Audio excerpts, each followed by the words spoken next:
NATO का member बनाने की ऑफर की गई थी और इंडिया के external affairs minister doctor Jaishankar की तरफ से नो कह दिया गया है कि नहीं, हम नेटो के मेंबर नहीं बनना चाहते। और हमारे बोले बिना आईएमएफ पैसे नहीं देगा जो जिसको चाहिए।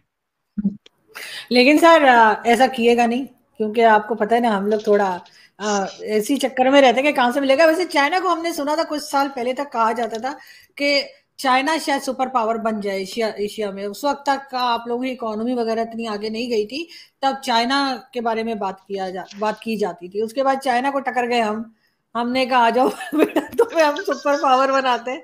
तो अब उन्होंने वो सोच ही छोड़ दी है मेरे ख्याल से। चाइना ने सोचना ही छोड़ दिया कि सुपर पावर भी बनने का उन्होंने कभी सपना देखा था। तो वो बेचारे वो सी पैक में ऐसा उलझे हैं कि उनको समझ कुछ नहीं आ रही कि आखिर हो क्या रहा है उनके साथ। वो लेकिन सर पाकिस्तान में पैक हो गए हो। बिल्कुल ऐसा ही है सर। हमें समझ नहीं आ रही तो उनको क्या समझ आएगी कि आखिर सी पैक के साथ हो क्या रहा है। अब सी पैक 2 उन्होंने बहरहाल फिर काय के दिया, अब ये स्टार्ट करेंगे। लेट्स सी कि कहाँ बढ़ते हैं आगे। अमेरिका के साथ इंडिया की जो अलाइनमेंट बन रही है, तो उसमें ऐसा तो नहीं होगा कि हमेशा ही जिस तरह किया जाता है और जैसे पाकिस्तान को इस्तेमाल किया गया अमेरिका की तरफ से, तो ऐसे ही आगे चलकर इंडिया को भी इस्तेमाल किया जाए। क्योंकि अमेरिका का इस वक्त एक बड़ा ऑब्जेक्टिव चाइना को कंटेन करना है। चाइना को काउंटर करने के लिए अमेरिका ये चाहता है कि इंडिया उसका साथ दे।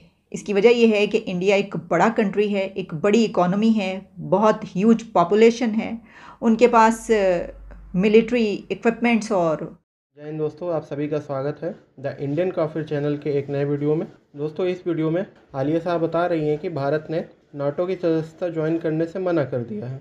अमेरिका भारत को पाकिस्तान की तरह यूज़ करना चाहता था, लेकिन भारत उसके चंगुल में नहीं फंसा। वहीं दूसरी तरफ मोदी जी के यूएसए विजिट से पाकिस्तान में हाहाकार मचा हुआ है, क्योंकि मोदी जी अमेरिका से स्टेट ऑफ द आर्ट नई टेक्नोलॉजी लाने जा रहे हैं।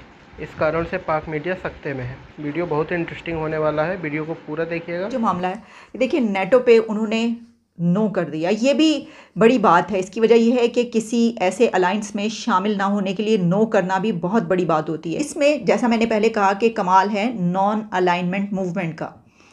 इंडिया हमेशा से ये पॉलिसी रखता है कि वो किसी भी मिलिट्री अलायंस का हिस्सा नहीं बनेगा। और लेकिन इसी के साथ ये भी आप देखें उनकी इंटेलिजेंट मूव कि वो मिलिट्री टेक्नोलॉजीज़ हासिल कर रहे हैं।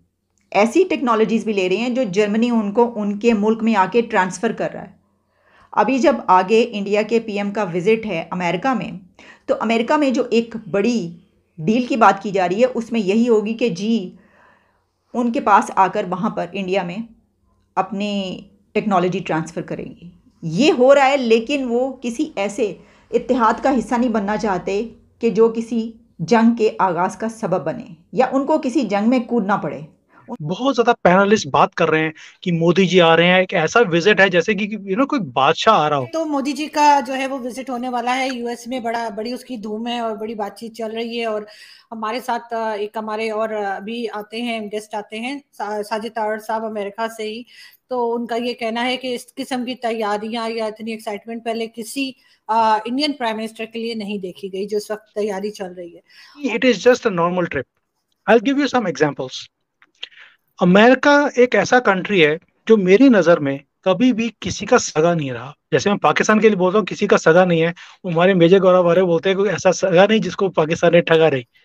तो अमेरिका का भी वही है। लेकिन सर अगर हम अफगानिस्तान की बात करें, अफगानिस्तान के साथ भी हमारा एक रहा है बहुत ज्यादा। पाकिस्तान के कुछ ना कुछ रिलेशंस जो है बहुत ज्यादा रहे हैं, अच्छे भी रहे हैं खराब भी रहे हैं, सब कुछ होता रहा है। अभी तो रिसेंटली बाजवा साहब की वैसे ही किसी ने खैरियत पूछ ली थी चलते फिरते फ्रांस में, तो वो भी होता रहता है। तो टेंशन नहीं लेते हम लोग, कोई बात नहीं, खैर है। तो लेकिन बात सारी ये है कि सर इंडिया और अफगानिस्तान, इसको आप किस तरह देख रहे हैं इनकी रिलेशन? देखिए अर्जुन जी, आपने बोला कि पाकिस्तान के अफगानिस्तान के साथ रिलेशंस अच्छे रहे हैं, so I don't agree with it. हाँ, अच्छे भी रहे बुरे भी रहे। I would say it is one sided story. अगर आप देखें आज की डेट में अमेरिका को इंडिया की जरूरत है इंडो पैसिफिक में अपना दबदबा बनाने के लिए। So they are giving the same importance what Pakistan used to enjoy 30-40 years back. So मैं इस स्टेट गेस्ट बना के लेके आना, कांग्रेस में खिताब करना, फिर कैंप डेविड में भी लेके जाना, वहां पर किसी को लेके नहीं जाते हो, only the president goes there for his summer holidays, and वहां पर मोदी जी को लेके जाना, it is just to bring, try to woo India. उनको ना एक लॉलीपॉप दिया जा रहा है कि भाई तुम हमारे भाई, हम तुम्हारे भाई, भाई भाई करके, because they want India in this war, जो इंडिया पैसिफिक में वो लड़ना चाहता है। Now India is trying to be very smart. Modi ji हैं, ये गुजराती भाई है, इसे बिजनेस नहीं समझा सकते आप।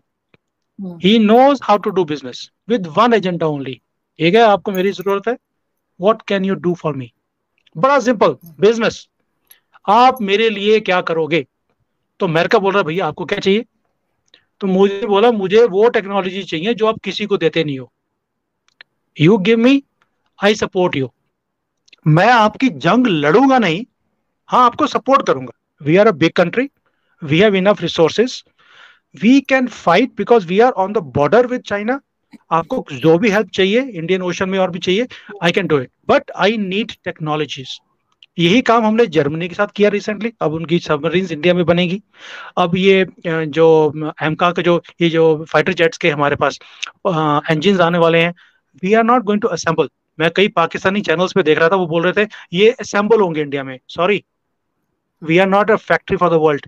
वो चाइना ने गलती करी, हम नहीं करेंगे। We are not going to assemble, we are going to manufacture them. हम R&D करेंगे और आगे के जो फ्यूचर के भी इनके इंजन बनने वाले हैं उनकी R&D हमारे यहाँ होगी और मैन्युफैक्चरिंग होगी, उसके बाद मेंटेनेंस भी होगी। So we are going for technology transfers. So for Modi ji, it's not very important on a personal level, but for India it is important because he is going to transfer those technologies from America to India. जो America किसी को, America के अंदर एक rule है कि कोई भी टेक्नोलॉजी ऐसे ट्रांसफर करनी है तो वो कांग्रेस में पहले पास करवानी पड़ती है, जिसमें डेमोक्रेट्स एंड रिपब्लिकन दोनों को पास करनी पड़ती है। कैन यू बिलीव इट, वो परमिशंस बाइडेन ऑलरेडी ले चुका है इंडिया के लिए, जिसको लेना in red carpet. So it is a good proud moment for India. इसके बाद आप देखेंगे जो स्पीड डेवलपमेंट की है ऑफ हाई एंड टेक्नोलॉजीज, वो इंडिया में बढ़ने वाली है। और यही मोदी जी का विजन भी है, make in India, develop in India, not for India only but develop for the world. So we are not ready to be factory for the world. जैसे चाइना पहले फैक्ट्री ऑफ द वर्ल्ड था, हम कहते हैं no, we don't want to be factory of the world, we want. इनकी लड़ाई है कि सुपर पावर कौन बनेगा। हमारी कोई भी मंशा नहीं है सुपर पावर बनने की, we want to become a developed country. Super power, हम हमेशा बोलते हैं कि world is our family, they say we are the family, you are our subordinates. There's a big difference in Chinese and Americans and Indians. India की हमेशा सोच रही है कि हम डेवलप करें और इसके साथ जो बाकी की जो गरीब कंट्रीज हैं, जो नीचे की कंट्रीज हैं, जिनको अपॉर्चुनिटी नहीं मिलती अपनी वॉइस को ऊपर लेके आने की, जैसे ग्लोबल साउथ बोलते हैं हम लोग, 120 कंट्रीज हैं, इन सबको रिप्रेजेंट करके सबको साथ में लेके चलना है। तो सबका साथ सबका विकास, जो मोदी जी बोलते हैं हमेशा कि लेट्स वर्क टुगेदर, हम भी बढ़े आप भी बढ़ो। तो सुपर पावर का जो सपना है, ये चाइनीज का, अमेरिकन का है कि हम सुपर पावर रहें। अब चाइना को है कि अमेरिका को नीचे लेके मैं सुपर पावर बन जाऊं, और सारे वर्ल्ड की जो पॉलिसीज हैं वो हमारी कंट्री से चले। ये भूख है एक, इंडिया के अंदर ये भूख नहीं है अभी। और एक मुझे लगता है हमारे शायद कल्चर में नहीं है, हिंदू कल्चर में, to become superior to somebody else. We say it's a coexistence, जो हमारे यहाँ पे सनातन में समझाया जाता है, हम सीखते हैं बचपन से, मैं अपने घर खुश तुम अपने घर खुश, बट लेट्स को